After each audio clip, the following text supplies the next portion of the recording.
Okay, to continue the 6.1.2,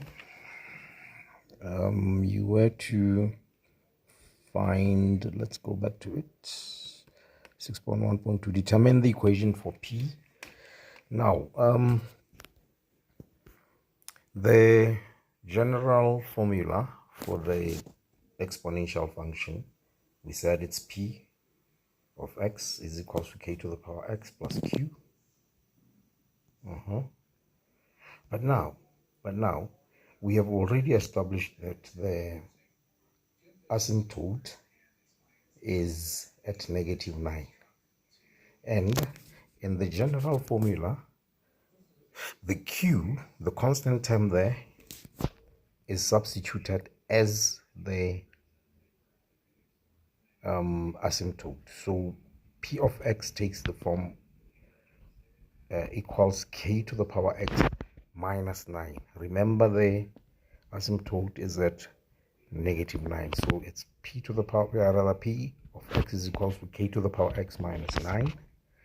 Yes. Then we are given that the x coordinate, it's 2, 0. The x coordinate of the function, it's 2, 0.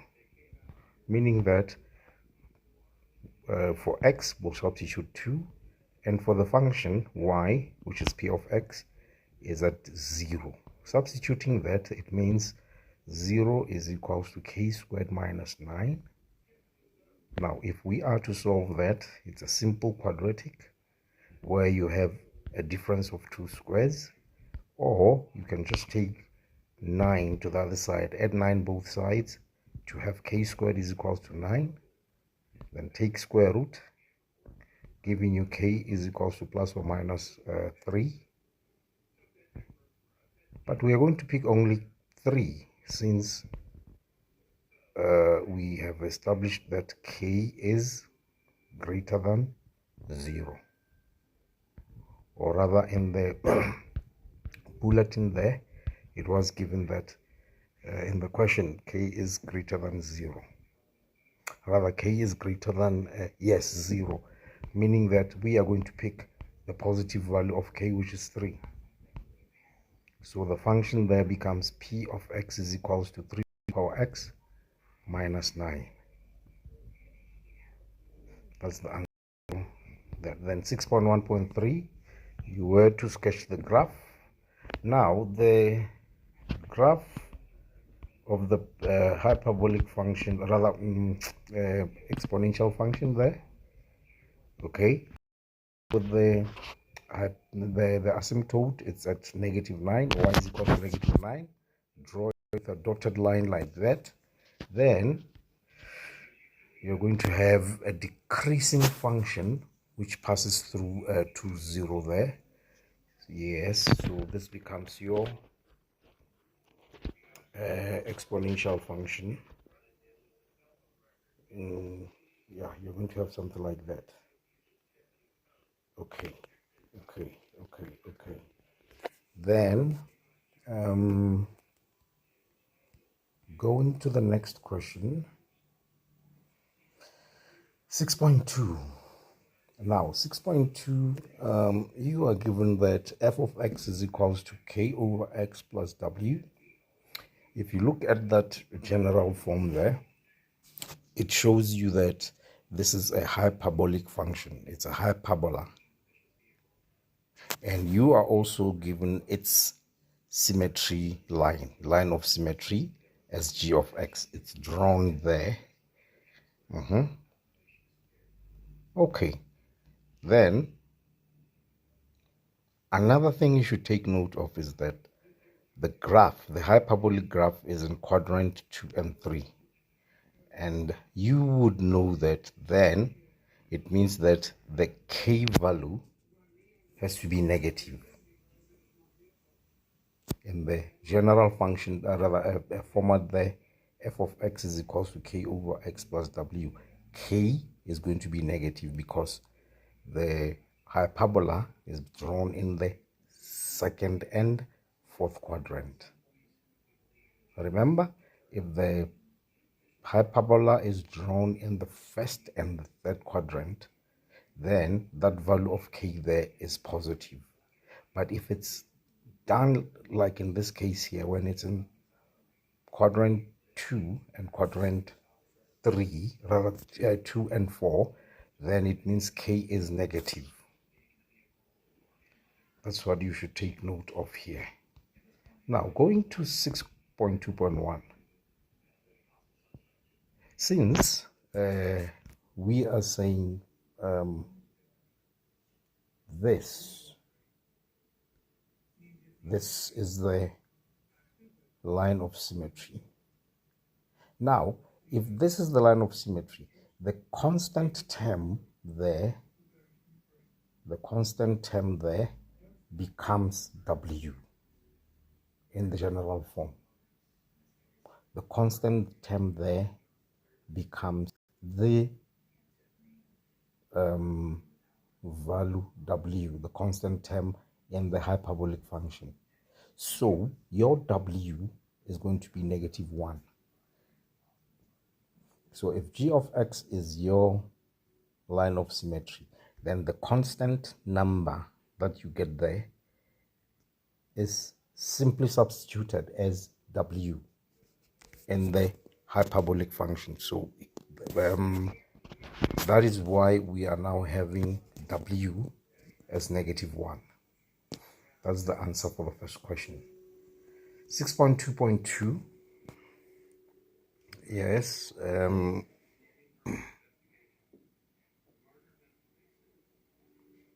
The point 27 lies on F. Calculate the value of F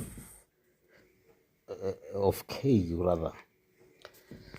And then here in 6.2.2, you are given that -27. -27 is on the graph, on the hyperbolic function, on the graph, meaning that the x value there is -2 and the y value, which is f of -2 to 7. Okay, then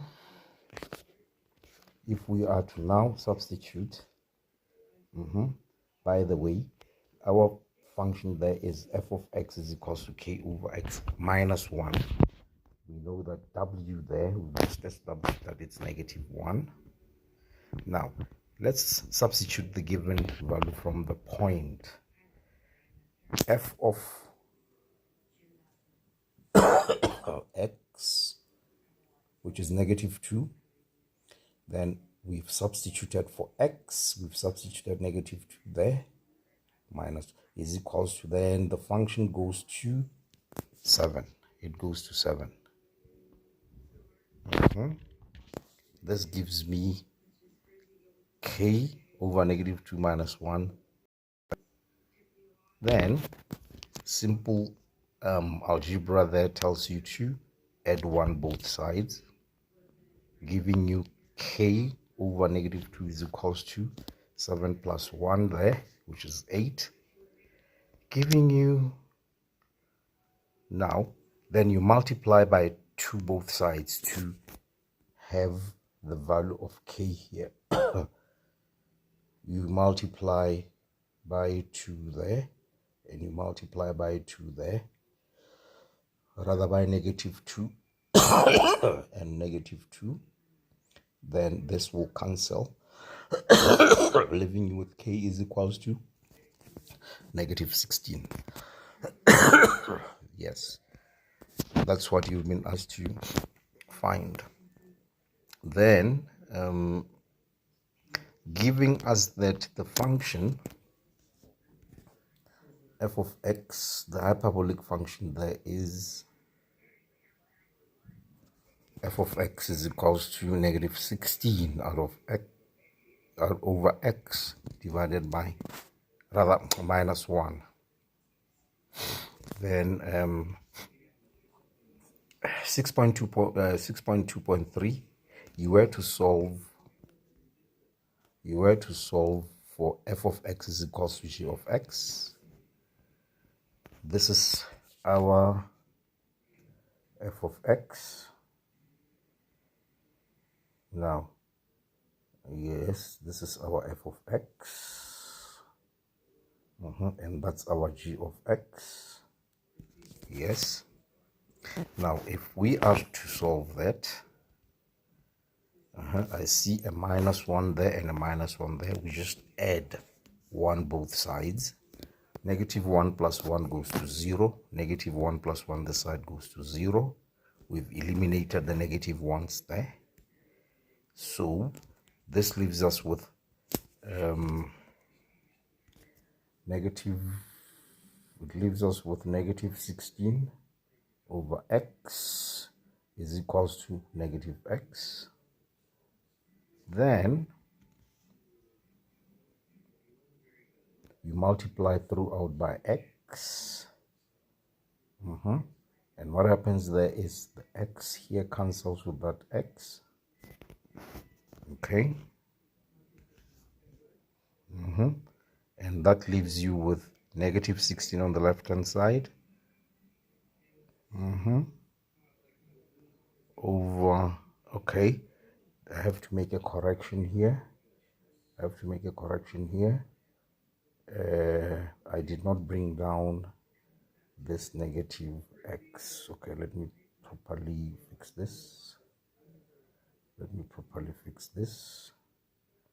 Is equals to negative x. So negative x times negative x here gives you negative x squared. Okay, we're saying x cancels, then you're left with -16 on the other side. Then negative x times x gives you -x squared. Then if we are to now take the x squared to the other side, to the left hand side, how do you do that? You add x squared and you add x squared that side, and that's going to leave you with x squared minus 16 is equals to 0.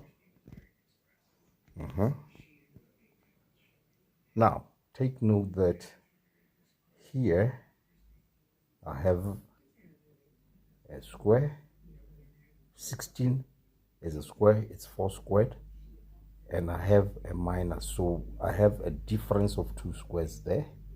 And when we factorize a difference of 2 squares, you are going to get double brackets, where now here you'll have your x, then the square root of 16 comes here as a positive and as a negative there, is equals to 0. Now, if you have a product of two things giving you 0, then the conclusion is that either the first one is equals to 0 or the second one is equals to 0. Now, from the first one here, you subtract 4 both sides. That gives you x is equals to -4. Then here you add 4 both sides. It gives you the solution being x is equals to -4 or x is equals to 4. Yes. Continuing, 6.2.4. You were to solve this inequality based on the graph. Now, over x is greater than -x. If you go back and see how we solved this, we started off here, then it resolved.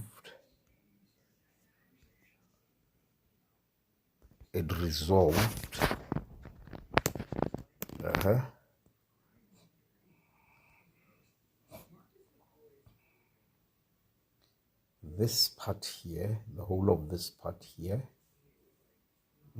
resolved to give you that. If you compare this with what we are solving for, it means that we can go back by subtracting 1 on both sides to get there. That's the approach we are going to be using here. What am I saying? If I subtract 1 both sides,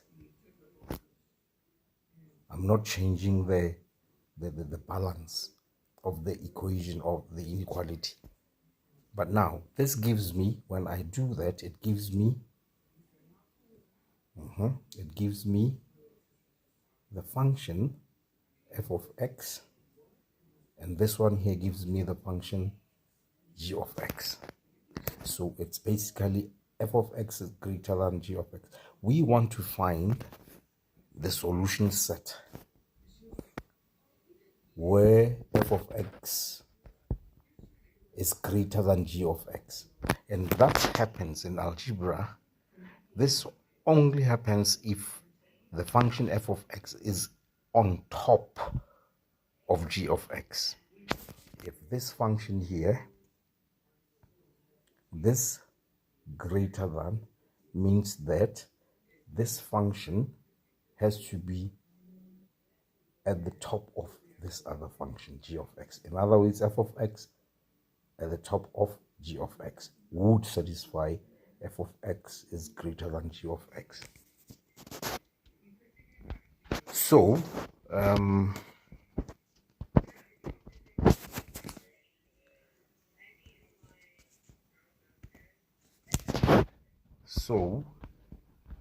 we see that this occurs between the graph